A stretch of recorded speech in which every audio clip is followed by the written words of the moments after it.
Hey there, working listeners. Before we start the show, I want to let you know about a story coming up a little later. It's from one of our partners, SAP.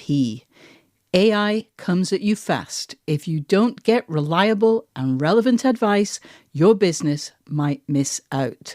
Whether you're looking to automate tasks or embed AI in your business processes, SAP can help.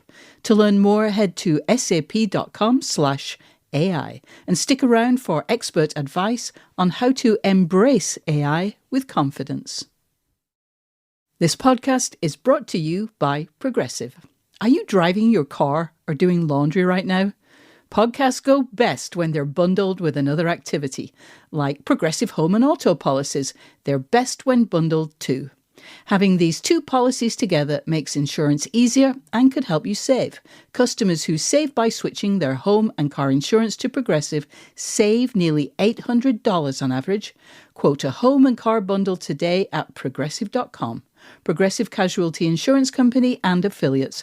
National average 12-month savings of $793 by new customers surveyed who saved with Progressive between June 2021 and May 2022. Potential savings will vary.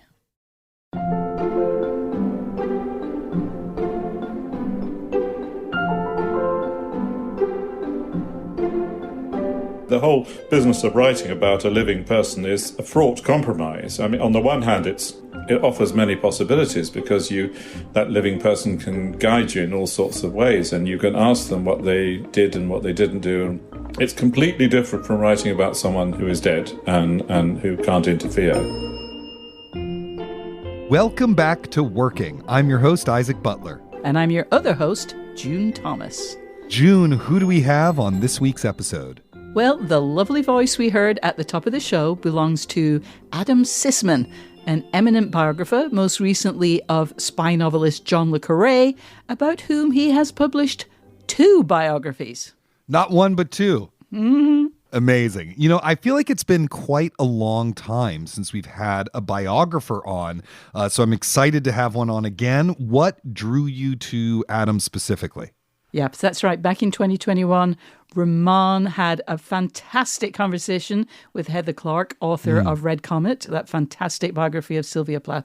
But yes, it's been a while. So I've been reading a bunch of biographies of late, and I found Adam's most recent book, The Secret Life of John le Carré, so fascinating that I basically started rereading it the minute I had finished it.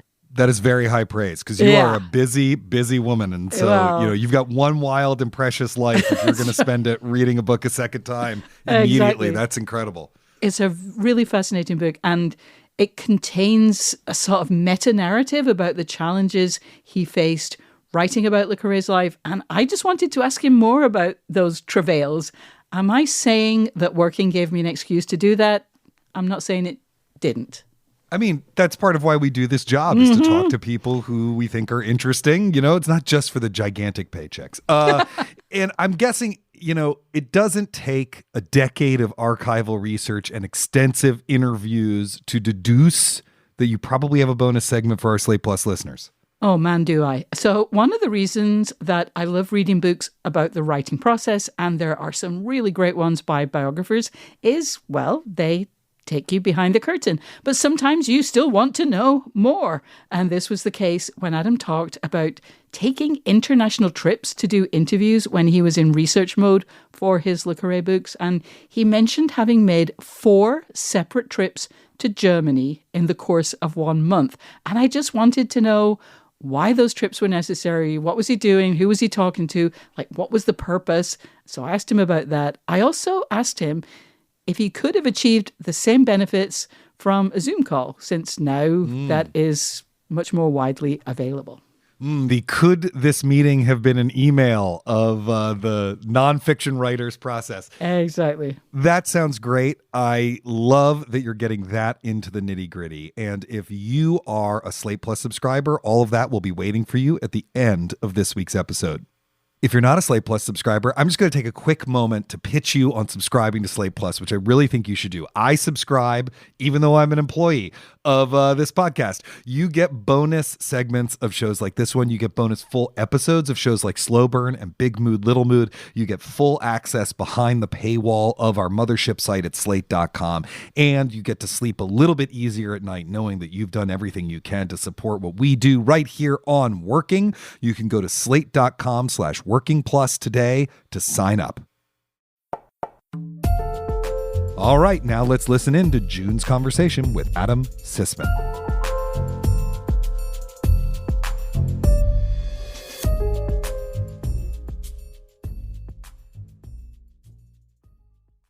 If you like using debit over credit, don't you think it's time to also get rewarded?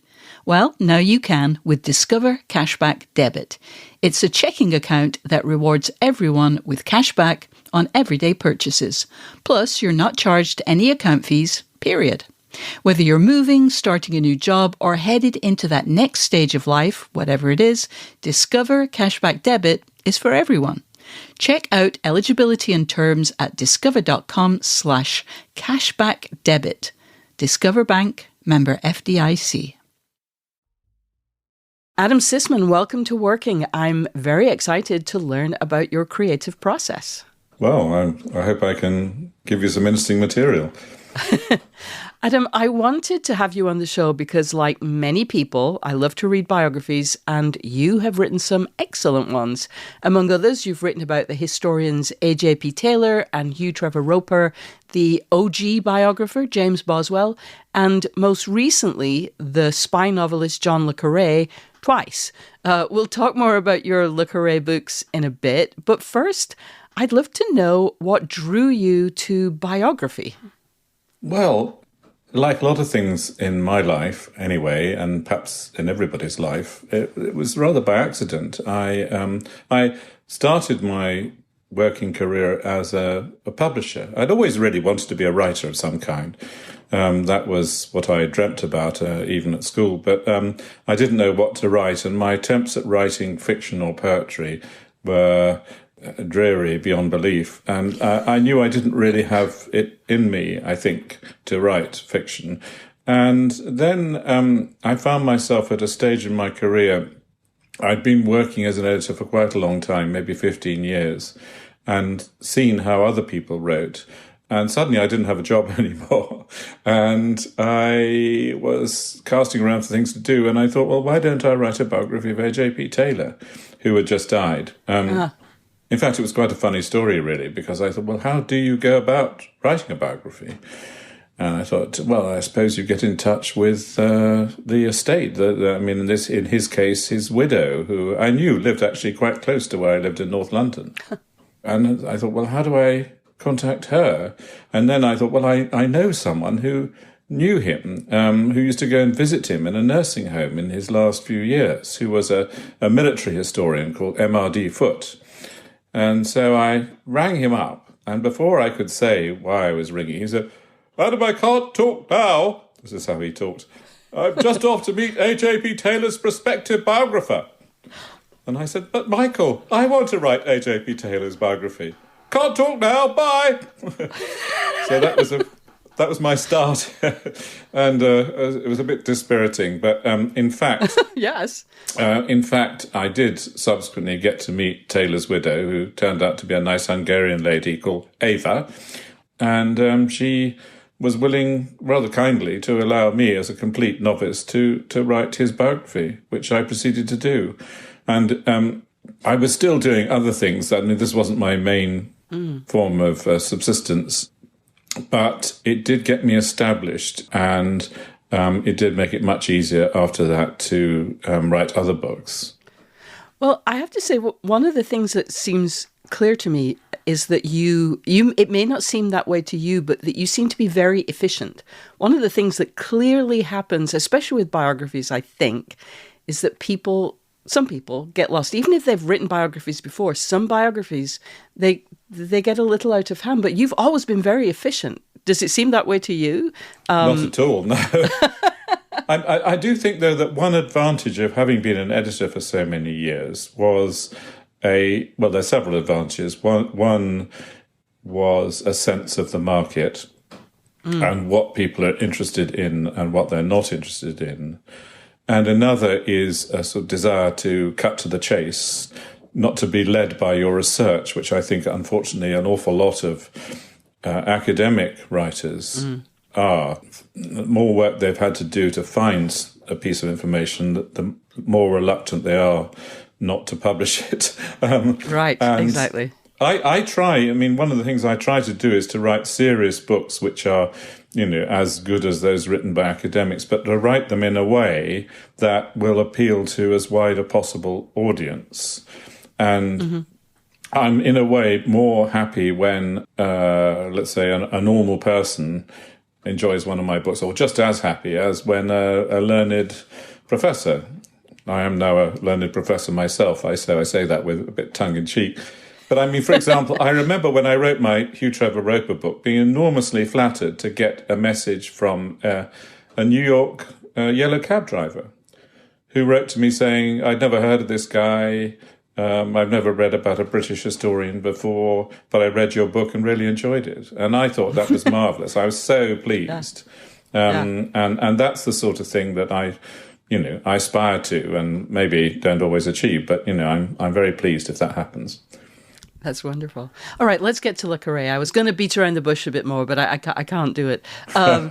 As I said earlier, you ended up writing 2 biographies of John le Carré. And just to get it out of the way, his real name was David Cornwell. But just to avoid confusion, I'm going to stick with the pen name and we'll just take it as read that we know there's another name.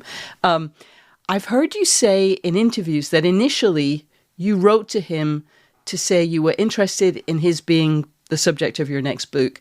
And I'm kind of curious how you sold yourself to him. And did it feel to you that was what you were doing? It's interesting to hear that it's kind of always been a little bit like that, even, with A.J.P. Taylor's Widow. So what are you trying to achieve when you make that first contact? Well, it's funny you say it's always been like that. I'm just backtracking for a moment. When I wrote my biography of Hugh Trevor Roper, that was the first time I'd written about somebody who I'd known. And when I came to write it after his death, I had by that time convinced myself that he had suggested the idea to me. And it was only when I was working in his archive that I found a letter from myself suggesting it to him. So it just shows how you can't rely even on, how unreliable memory is. As far as Le Carré, and I'm afraid I'm going to use both names because I knew him as David. He was David to me, David Cornwell. But I didn't at that stage, of course. As far as Le Carré was concerned, there is a backstory, which is that many people had tried to write his biography in the past, and there was an extant contract for a biography by the well-known thriller writer Robert Harris. And I knew Robert pretty well, in fact. Very well, and the editor who had commissioned this book was my late wife, Robin. Oh my goodness! Wow. Many years before. In fact, I complained to Robin. I said to her, "I want to write that book," and she said, "Well, I've commissioned Robert to do it." So, anyway, over the years, I often said to Robert, "Are you going to write that biography? Because if you don't, I'd like to have a go myself." And he became more and more successful as a novelist himself. And so it was less and less likely that he would do it. And eventually, over a pub lunch one day, he said, "No, I'm not going to write it, so don't let me stand in your way." And it was then that I wrote to David. Didn't Mr. Harris also tell you that at some point, I think you say in the second biography, that he told you it would never happen in his lifetime or something? He kind of warned you off, didn't he? Yes, he did, yes. And several other people did too. And actually, looking back on it, I think they were in many ways right, in the sense I was only able to produce part of the truth. But also, even to get there was an enormous struggle. And one reason why I wrote the second book, so sort of jumping forward, and I'm sure we'll go back, but is that the struggle, it seemed to me that the struggle itself, the relations, the very fraught relations at times between the biographer and the subject was interesting in itself. There was a story behind the story. Yes. I found that people were interested in, and I was certainly interested in myself in retrospect. At the time, I was just keen to get the damn thing written. Right. And at times near despair. I mean, it became very emotional for both of us, really. I mean, while we were friendly, I won't say we were friends. We were friendly. We spent a lot of time together. We ate together, drank together, went on long walks together, etc. Nevertheless, I mean, there was a stage where I thought the whole project was going to collapse, and for me, that would have been a financial disaster. Yeah. And he wrote me a letter at a kind of crisis point where he seemed to be indicating that he might do something dreadful. Maybe, he referred to the fact that several of the heroes of his books had killed themselves. So I felt completely out of my depth. I felt, this is crazy. I'm writing a book about a man who I admire, and it's killing him.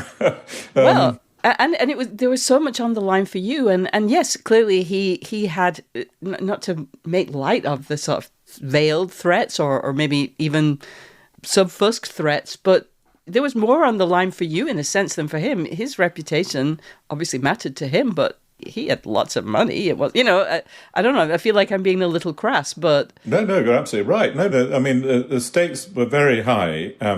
I think there are different kinds of stakes. For me, it was it would have been a financial disaster if the book had fallen through, because I'd spent several years working on it, and I would have nothing to show for that.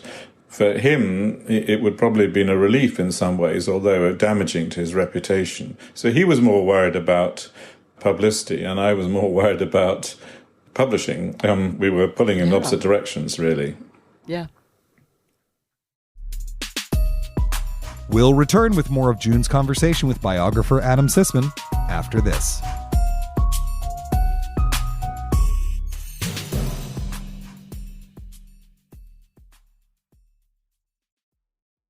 This podcast is brought to you by Slate Studios and SAP. AI is moving so fast. If you don't get reliable and relevant advice, your business might miss out. Welcome to Dear Artie, an advice column from SAP, where we tackle the tricky questions at the intersection of AI and business. Here's our expert, the technology futurist, Ian Kahn.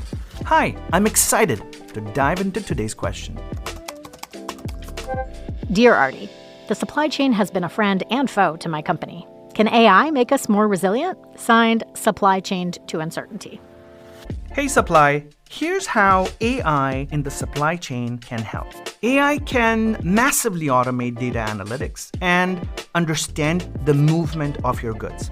AI can point out weak links, market demand trends, optimal logistics, and other important aspects that impact the top and bottom lines for the business. Take the example of a large grocery chain that has hundreds of vendors spread through the country. In some cases, you may need to reroute shipments to other stores, such as in the case of fresh produce, a good that can go bad very fast. Managing such a supply chain is heavily dependent on the data provided, and AI can help optimize this information so that your supply chain works at its optimal levels. Embrace AI with confidence. Head to sap.com/AI to learn more. This podcast is brought to you by Progressive Insurance. Whether you're driving, cooking, or doing laundry, Progressive knows the podcasts you listen to go best when they're bundled with another activity, much like how their Progressive home and auto policies go best when they're bundled. Having these two policies together makes taking care of your insurance easier and could help you save too. Customers who save by switching their home and car insurance to Progressive save nearly $800 on average. That's a whole lot of savings and protection for your favourite podcast listening activities, like going on a road trip, cooking dinner, and even hitting the home gym. Yep, your home and your car are even easier to protect when you bundle your insurance together. Find your perfect combo. Get a home and car insurance quote at progressive.com today. Progressive Casualty Insurance Company and Affiliates. national average 12-month savings of $793 by new customers surveyed who saved with Progressive between June 2021 and May 2022. Potential savings will vary. Hey listeners, Isaac Butler here. Just a quick note to say thank you so much for listening. If you are enjoying the show and do not subscribe yet, hey, maybe you want to click that subscribe button on your podcast app. And if you already subscribe and you're thinking, how can I help drive new listeners to Slate's incredible creative process-oriented podcast working? Well, guess what? There's some things you can do. You can rate our show. You can review our show. If you're an Apple subscriber, you can give us 5 stars. If you're on Overcast, my podcast app of choice, you can hit the little star button. There's lots of things that you can do to support us. If you're already doing those things, thank you so much. And now let's get back to June's conversation with Adam Sisman. Let's just go back, as you suggested we might. Effectively, you were written to him in the first part because you wanted it to be an authorized biography. What does that mean and why is it important? Well, it's funny you say that because he always resisted the term authorized. I think he thought of authorized meaning in some way official. There is, in Britain, I think perhaps not in the US, a sort of classification of official biography of members of the royal family or that sort of thing. Usually the kiss of death, in my opinion. But an authorized biography generally means that you're writing it with the consent of the subject or the estate, and that they give you the right to quote. That's the key thing. Copyright permission, quote both published and unpublished material, and access to archives, access to the individual themselves, to their families, and to their friends, former lovers, goodness knows who, I mean, David very, I think, openly and generously gave me a list of people who he thought were important for me to see, including people he no longer spoke to, who he regarded as enemies. Really? It's funny, though, that you also mentioned in the second biography that people that you spoke with would often report back to him. Yes. What was going on with that? I mean, and it's funny because I've come across that in other books by biographers. Deirdre Burr, when she was doing her biography of Samuel Beckett, it seemed like there was just a whole system of people trying to win favor with the subject by, I talked to them, but I didn't tell them too much. It seems like a very strange sometimes psychology. Well, very strange and yet not so strange. I mean, if we think of our own, everybody has a network of personal relations, people that we're close to, we're fond of. And if we speak to a stranger about, let's say a relative or a close friend or a colleague, we might be slightly anxious about what use that stranger will make about the material, and we might be anxious about what the subject will think about that. So I think it's a perfectly natural human thing. I mean, the whole business of writing about a living person is a fraught compromise. I mean, on the one hand, it offers many possibilities because that living person can guide you in all sorts of ways, and you can interview them, and you can ask them what they did and what they didn't do and why they did it and so on. But there are all sorts of pitfalls too. So it's completely different from writing about someone who is dead and yes. who can't interfere. Yeah. So anyway, David resisted the idea that this would be an authorized biography, but he said the word we should use is definitive. And I think that partly meant in order to discourage anyone else from doing it. Yeah, which must have felt good to you. I mean, you certainly don't want other people doing it at the same time. You can't control what will come after. We had a contract. Yes. We drew up a contract between us where he specifically undertook not to encourage anyone else to write a biography or not to cooperate with them. That was a condition of the contract. Although he kind of, at some point, especially when things got a little dicey, he sort of indicated that, in fact, wasn't it on publication day in 2015 that he was going to finally write the memoir that had not appeared for, more than 70 years. Yes. Well, I don't know about more than, but which he'd been talking about doing for a very long time. Yes. And my editor at the time quipped that he's trying to take back control of the agenda, which I thought was a nice way of putting it. So he cooperated, and one of the things that brought was, I think you've said, about 60 hours of conversation with him. And you each saw the purpose of those interviews or conversations differently. What did he think it was for, and how did you see it? Well, I thought it was clear at the start what it was for, but it became obvious to me that he seemed to be seeing it more as a form of dictation, and that I should be taking down what he said verbatim and then printing it in my book. Well, that wasn't the way I saw it at all. I saw it as me simply gathering material which I might or might not use for the book, and I certainly would use critically. I mean, he complained to me at one point, why is it, he said, you seem to believe what everybody else tells you and you don't believe what I say? And I said, well, David, how can I put this? It's because you have said on several occasions that you are a liar. And he had the grace to smile, albeit ruefully, at that point.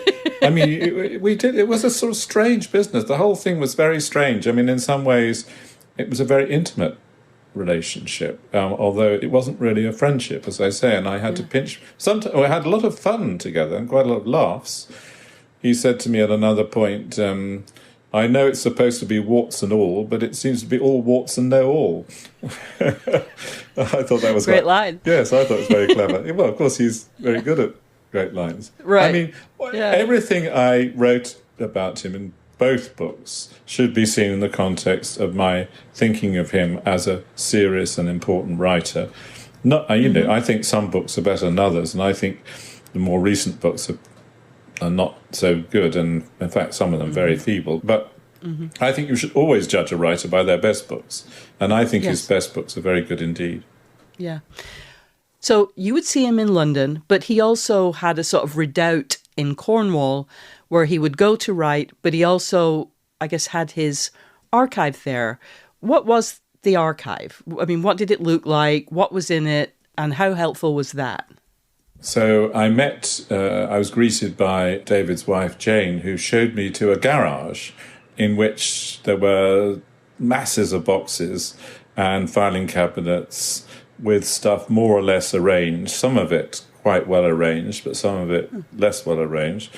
And, she just basically gave me the key and said, get on with it. And in fact, it was quite a funny thing because it was, when I first went down there, it was a rather beautiful spring day in April, I think, and there was sort of sun outside and the bird song and insects and all that wonderful thing about early spring, which is, such a relief. And so I left the door open and let nature come to me. And then at a certain point, I was aware of a shadow against the door, and I looked up to see David standing there. I hadn't seen him until this point, and he said, "It's so strange to have you here, Adam, poking about inside my mind." Wow. I thought that was quite an interesting image. Wow. So it was contracts and correspondence and manuscripts? Just all kinds of stuff? Oh, yes, all kinds of stuff. I found letters from women he'd had affairs with, which I don't think he knew were there, with in fact, his son's au pair. I found a very curious document he had written for a psychoanalyst in the 60s when his life was falling apart, rather, about his sex life, really, his sexuality, which was curiously untruthful, I realised after reading it. I don't think he knew that was there. I found, there was a combination of all sorts of things, from royalty statements to, as I say, letters from fans, all sorts of things. People he's from the generation that did write letters and didn't really like email. And of course, it's a big worry for biographers that in the future there won't be these archives of letters to draw upon. So at a certain point, as you alluded before, but at a certain point, you discovered things that David, John le Carré, did not want you to put in the book. They were things about affairs, mostly. It was his relations with women who weren't his wife, right? Yes. So he didn't want that. And so what did he do? Because this really could have destroyed the work that you'd done. So he just didn't want the book to come out if you were going to talk about those things? Well, it was curious. He didn't seem to have imagined that this could happen, though. I mean, I kept coming across evidence of affairs, and I still, even today, without trying. I mean, wow. I do say in the new book how, I mean, this happened largely by accident. I mean, I remember late one night at a party here where I live in Bristol, meeting someone I'd never met before, and we started talking about Proust, believe it or not. It was we were both a bit drunk, and he asked me about what I did, and I mentioned that I'd written this biography of John le Carré, and he said, "Oh, I know someone whose mother had an affair with John le Carré." And this kept on happening. I went out to lunch with some friends who lived near Bath, and there were some other guests there, and they say, "Oh, we know someone who had an affair with John le Carré," and so on, and it keeps on happening. I mean, it's happened. 3 more women have come forward since this book went to press. Wow. And I think there'll be more. So the picture is of someone who had multiple affairs. I speculate it may have been 20 or 30 in the course of his second marriage, which was, sort of almost one a year. And who was lying all the time and deceiving particularly his wife, but everyone. Mm-hmm. And I thought that was interesting, even just in terms of how he managed it, but also in terms of what effect it had on him as a character, lying about something very important to those people closest to him. I say in the new book, the man downstairs appeared the same as ever, but the portrait in the attic became more and more hideous. Right. And I think that there is a corrosive effect of repeated lying over a long period.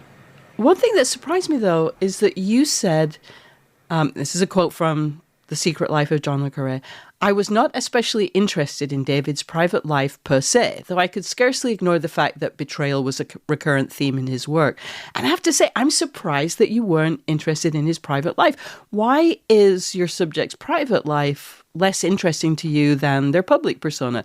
Isn't the purpose of a biography to show all sides of the subject to readers?" Well, that's a very good point, but I mean, why I was interested in Le Carré was not because he was a multiple adulterer, but because he wrote some very good books, some of which I've read again and again. I just recently reread A Perfect Spy, and incidentally, rereading A Perfect Spy in the light of what I've learnt since makes everything stand out much more clearly. A Perfect Spy, for those who don't know, is his autobiographical novel. And it's a masterpiece, I think.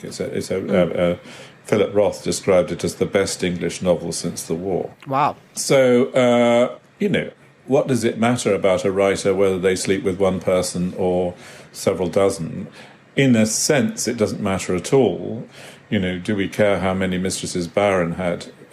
But partly because with Byron it was all open. It's the lying and the deceit as much as the adultery, infidelity that seems to me to be important, and the betrayal of those close to him, and what that did to him inside,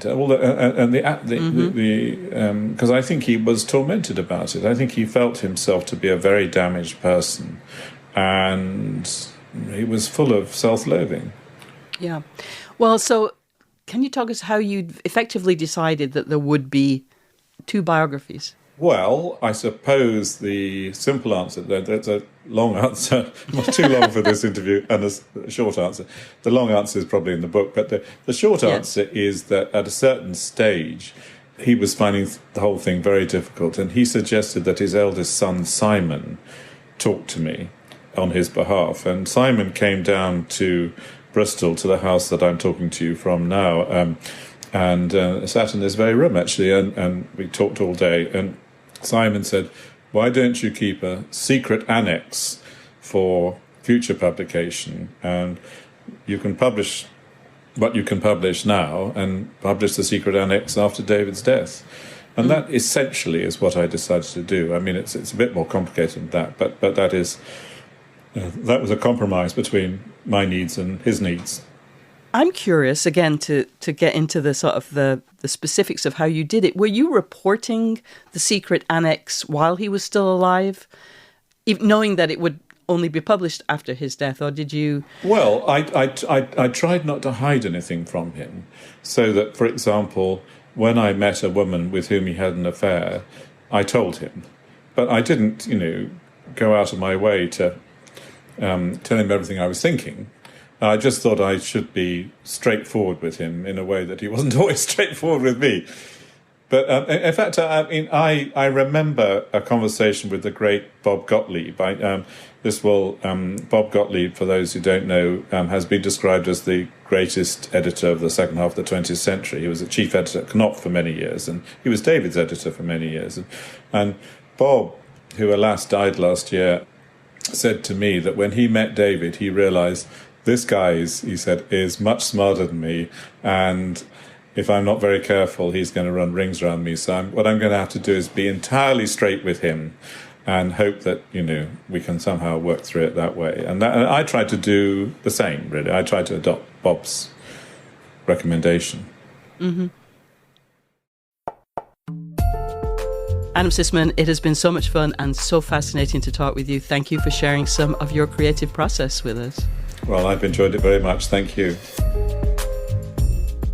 When we return, June and I will talk about how to not let research ruin your life, the ethics of interviewing, and how you decide what to leave in and what to leave out when working on a big project. This episode is brought to you by Wondery. The global smartwatch industry is worth $45 billion annually. The Apple Watch is the undisputed bestseller, but Apple's dominance wasn't always a given. In the wake of Steve Jobs' death, Samsung was ready to capitalize on the company's uncertain path and beat Apple to market with the first smartwatch. By 2013, Samsung had become an electronics powerhouse, a far cry from its humble beginnings as a family grocery store. It was ready to take on Silicon Valley's finest. In this face-off, both companies will have to sway consumers while surviving PR disasters as they open the Pandora's box of interactive biometrics. Wondery's show Business Wars goes deep into some of the biggest corporate rivalries of all time. In their latest season, they're clocking the fierce battle over wearable technology between Apple and Samsung. Follow Business Wars wherever you get your podcasts. You can listen ad-free on the Amazon Music or Wondery app. What's the best way to learn a language? Immersion, living where the language is spoken and using it every day. But if that's not in the cards this year, you can still learn a language in the second best way, and that's with Babbel. There are 14 languages available in Babbel, from Dutch to Russian, a very nice selection. And when I decided to take a look at the app, instead of taking up a new language, I spent some time brushing up on a language that I know. And I was really impressed. In my experience, it's hardest to find things to help people who already have a good basis in a language. My Spanish is pretty good, and I wasn't sure that Babbel would be able to engage me, but it did.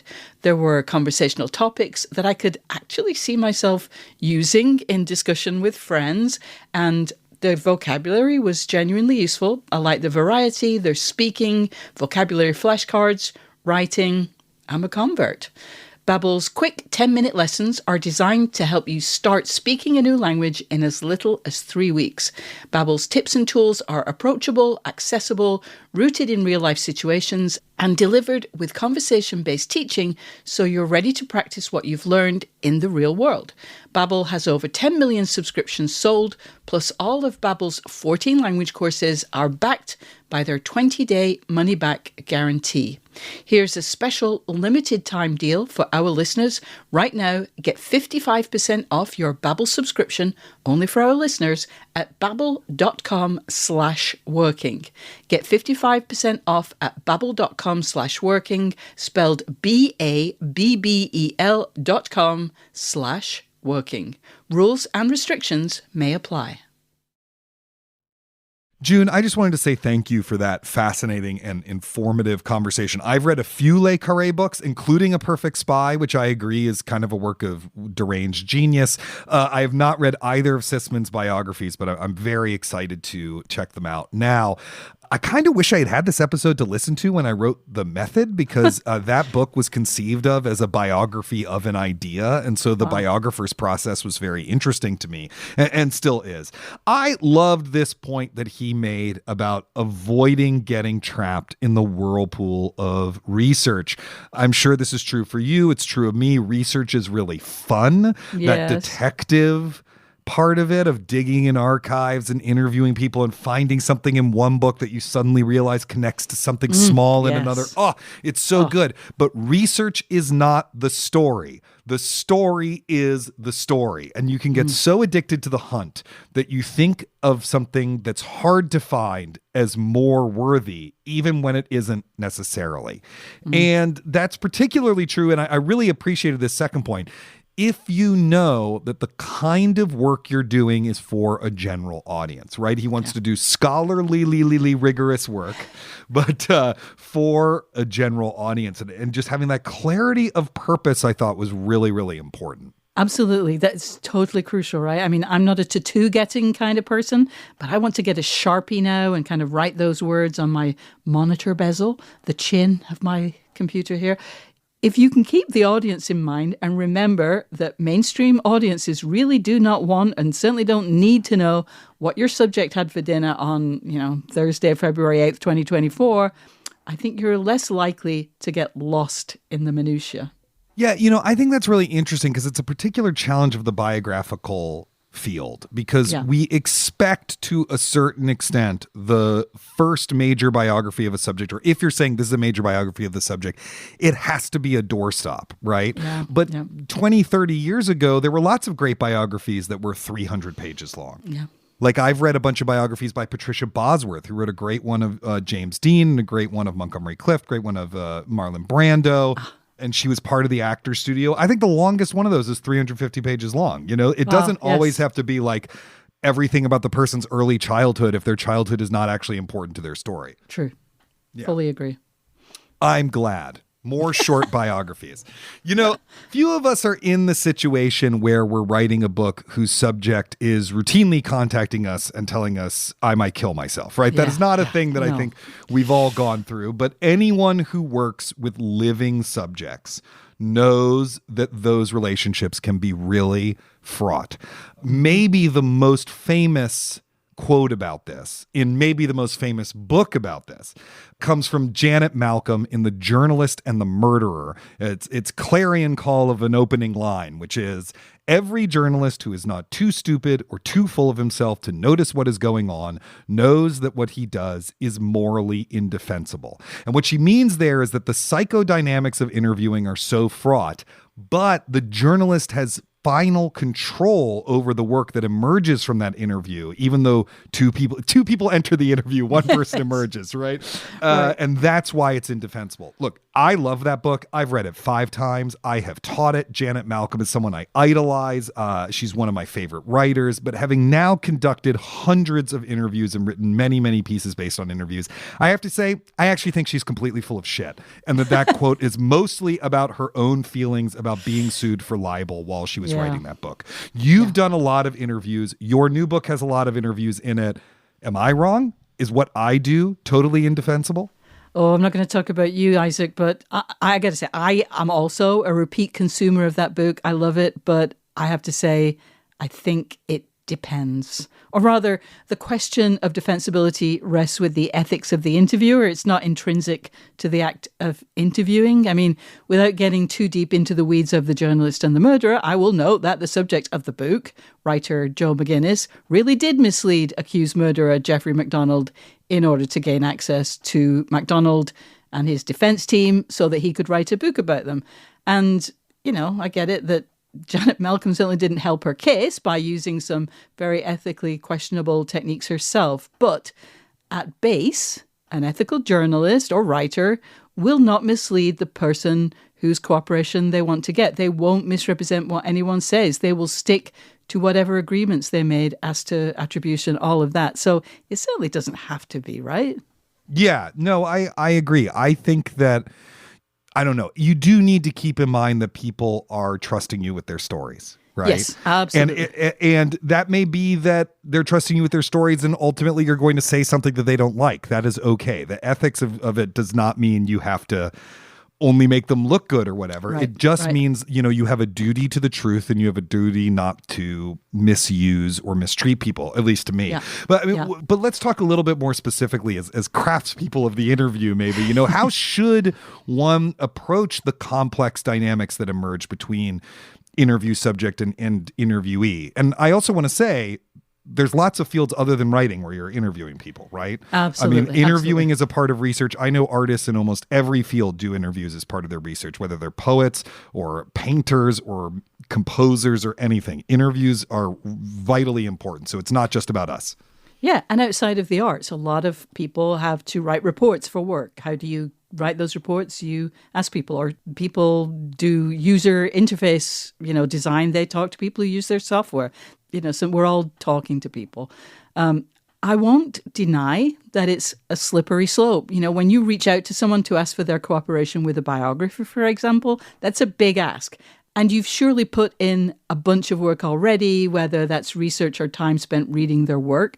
You're not going to steam in there with, hey, you're a mediocre writer, you're totally overrated, and man, you've really treated some people badly. Give me access to your archives. I actually start every working interview that way. I tell the person everything I dislike about their latest work, and then so that they know they have to defend their process in terms of what went wrong. I mean, that's just damn good technique, Yeah, right. Nagging. Yeah, nagging. So you've got to say some nice things, which, you should also mean, because if you really thought this person was unworthy of your time, you really shouldn't be undertaking a project of writing about them. So, you'll probably flatter them a bit. Is light flattery deceptive? I don't think so. Absent any underlying pathologies, I think we all know when we're lying, and you shouldn't lie.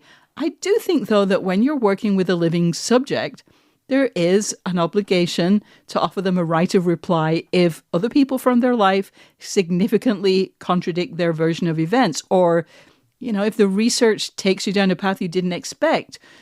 You should kind of tell them what's going on. When you start a project, you don't know where it's going to lead. And I think you have to be clear about that with the subject. You don't ever promise anyone, well, at least if you're writing a serious book, you can't say, I'm going to use a very unrealistic example, don't worry, this is going to be a really positive picture.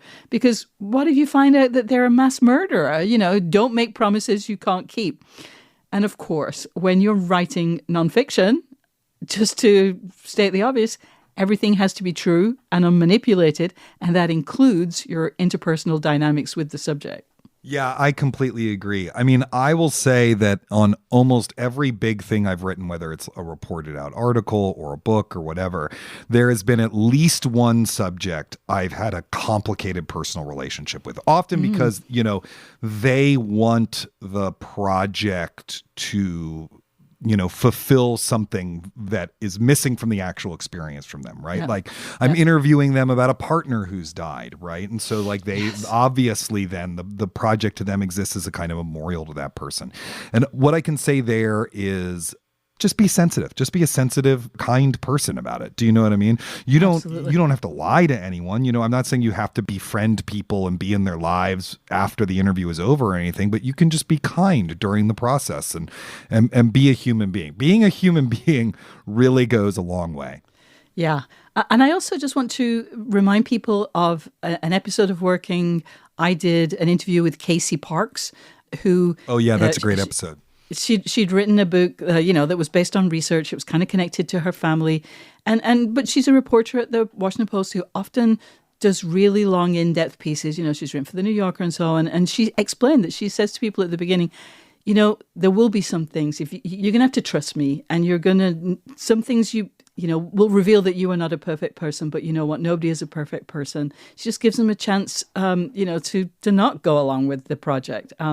But it just makes for such better material. Totally.